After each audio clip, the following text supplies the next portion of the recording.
Alright, so yesterday we uploaded a video where I read through all of Karma Slayer's lore, basically like more or less what they posted on Twitter, his backstory, so on and so forth.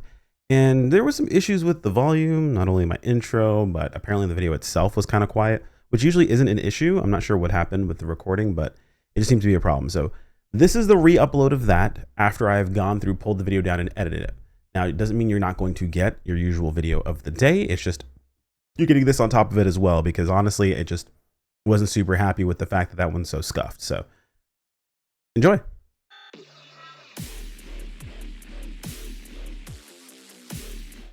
Bruh, the lore. Karma Slayer grew up with hatred in his heart. He became close friends with the swordsman from the Port Islands who mastered ancient martial secrets. Together they studied sword arts that had no manuals or instructions, pursuing excellence, the unity of man and blade. Yet when outsiders mistakenly believed they were keeping their arts a secret, raiders killed his friends and left Karma Slayer gravely wounded for a manual that never existed. A master of the Port Islands forged him a new mechanical exoskeleton and guided him to the Bodhi tree, the sage in the east. So I guess this arm here is like an exoskeleton? Okay. Interesting. The master of the Port Islands got him. Okay, yeah. 3,000 world. Hold on. Sage in the east. Through the sage, Karma Slayer entered the 3,000 worlds, where he battled different versions of himself across parallel realities as he honed his skill with his two blades. What in the edgy ridiculousness is this? Oh, I kind of love it. I'm kind of here for it. Thus, Karma Slayer set on his path of revenge, cutting down all who stood in his way and killing all of his enemies. After his revenge was complete, Karma Slayer fell into great emptiness.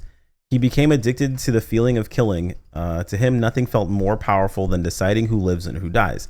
He gradually lost sight of reality and at one point began to see ordinary people as demons. Realizing that hatred was consuming his soul, he entered the spiritual realm and waged a brutal battle against his own dark self. I'm assuming that's the demon. After a long battle, Karma Slayer finally managed to destroy the demon within himself. Demon within, reclaiming himself, After a long battle, Karma Slayer finally managed to destroy the demon within, reclaimed himself, subdued the sword demon, and truly became one with the blade. Is the path ahead empty? Where does the destination lie? For Karma Slayer, these questions no longer matter. As long as he presses forward, the emptiness will be left behind. What the hell, dude? I thought Kyokia's backstory was edgy, dude. This one takes the cake. Homie's got me beat in edgy backstories. This is next level. This is some top tier edge. So he fought himself across multiple dimensions. He fought himself in parallel realities. So that makes sense as to why, like, okay, so remember when we were looking at the intro trailer and he saw regular people as demons and stuff, and I thought he was taking them out like he'd lost his shit or whatever, or the demon had taken over him. The reality was he just had a really terrible backstory, and like his path to revenge led him to go crazy, which he ended up having to go fight himself. So the demon within, the sword demon within, is just a shadow version of himself. It's not like another demon. So this isn't really the same as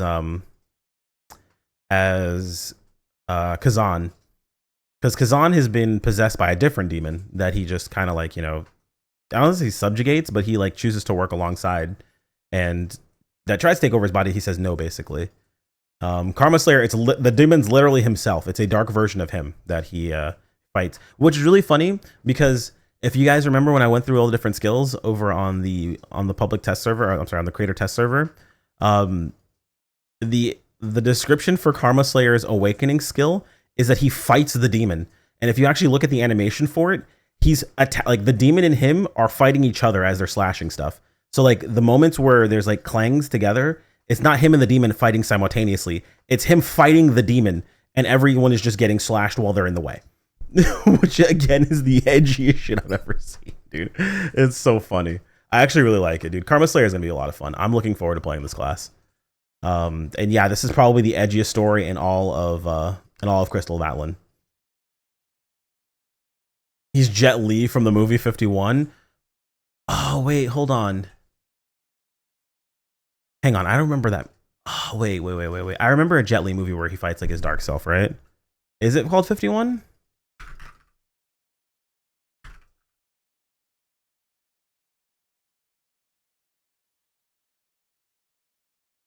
Isn't there a Jet Li movie where he fights himself? Not Hero. No, it's The One. That's what it's called. Yeah, it's The One. That's the movie I'm thinking of. Jet Li and The One. Yeah. That's the name of that movie. He fights himself, dude. That's so funny. Yeah, that's the movie we're thinking of at the moment. But yeah, dude, Karma Slayer's backstory is edgy trash, and I love every bit of it. I do. I truly do. It's also just really funny to know that the demon is literally just dark him. It's just a buff, dark version of him. And that this is not just a fashion sense, it's literally an exoskeleton. Like, it's literally an exoskeleton. Homie got destroyed, apparently. And all over the fact that they thought he was hiding sword techniques. They killed all of his friends and all of his loved ones and beat him within an inch of his life because he learned sword techniques with someone else, and they thought he was hiding them. Honestly, deserved revenge. Because, like, what the hell is that all about, man? Like, what? Deserved revenge.